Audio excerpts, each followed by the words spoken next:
हरियाणा में आज बजट पेश किया गया और सीएम मनोहर लाल ने अपनी दूसरी पारी में पांचवा बजट पेश किया। हमारे साथ खुद सीएम मनोहर लाल इस वक्त मौजूद है।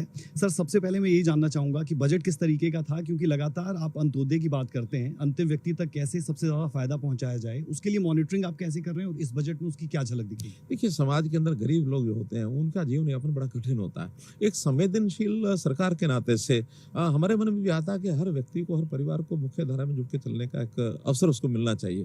उसी नाते से अंत्योदय की हम चिंता करते हैं, उसकी शिक्षा की चिंता करते हैं, उसके मकान की चिंता करते हैं, उसके घर की स्वास्थ्य की, उसके बच्चों की चिंता करते हैं। रोटी, कपड़ा और मकान, शिक्षा, स्वास्थ्य, सम्मान, ये हमारा नारा रहता है। तो जिसकी ज़रूरतें पहले हैं उसको पहले पूरा करना। और उसमें भी अगर वर्गों की बात मैं करूं तो उसके अंदर गरीब के साथ साथ हमारा किसान है, हमारा युवा है, हमारी यहाँ नारी शक्ति है, इन सब की भी चिंता करना हमारा काम है।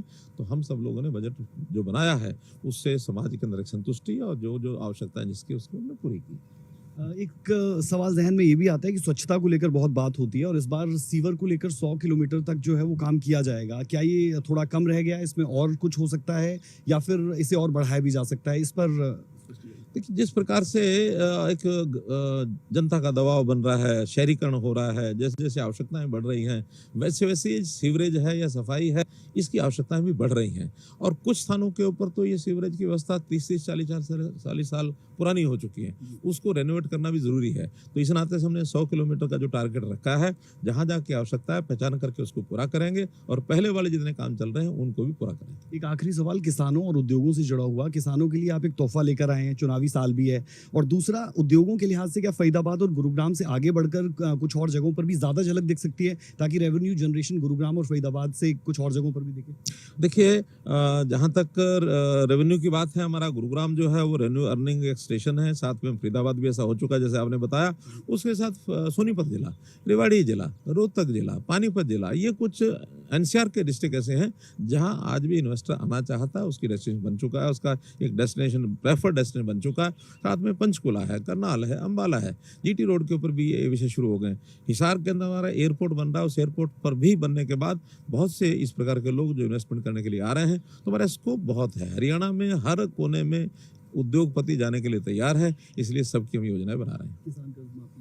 किसान का देखिए, क्योंकि किसान एक डिस्ट्रेस में होता है, खास करके वो किसान जो कर्ज ले लेता है और कर्ज लेने के बाद उस समय पर वापसी उसकी नहीं होती है। जब वापसी नहीं होती है तो उसके ऊपर जुर्माना लगता है, उसके ऊपर पेनल्टी लगती हैं, फिर नए साल का वो कर्ज ले नहीं पाता है। तो हमने ये तय किया कि जो उसके ऊपर जुर्माना पेनल्टी है उसको माफ़ करके लगभग 1750 करोड़ रुपये हमने माफ़ किया, ताकि वो समय पर जमा कराएगा। बाद में फिर उसको दोबारा भी ऋण लेने का एक अवसर मिल जाएगा, उसका जीवन थोड़ा सुखी हो जाएगा। बहुत ही कमी है, बेहद शुक्रिया सर।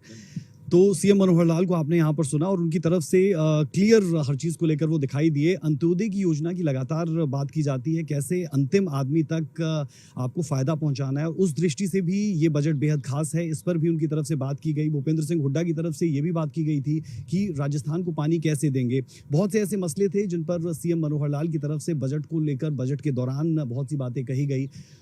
लेकिन यहाँ पर अगर आप देखें, उद्योगों को लेकर उनकी तरफ से क्लियरली कहा गया कि ऐसा नहीं है कि फरीदाबाद और गुरुग्राम सिर्फ इन्हीं दो जगह तक उद्योगों के लिहाज से चीज़ें बंधी हुई रहेंगी। पंचकुला से लेकर करनाल और तमाम जगहों पर चीज़ें बनती हुई नजर आएंगी।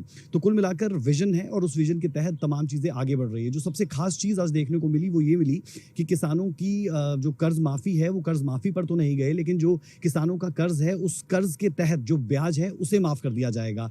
तो कुछ बातें किसानों के लिए, कुछ उद्योगों के लिए और कुछ उन लोगों के लिए जो टकटकी लगाए बैठे थे, इंतजार कर रहे थे कि इस बजट से कुछ खास मिलेगा। चंडीगढ़ से कैमरामैन रिंकू मेहरा के साथ राज ठाकुर, सूर्या समाचार।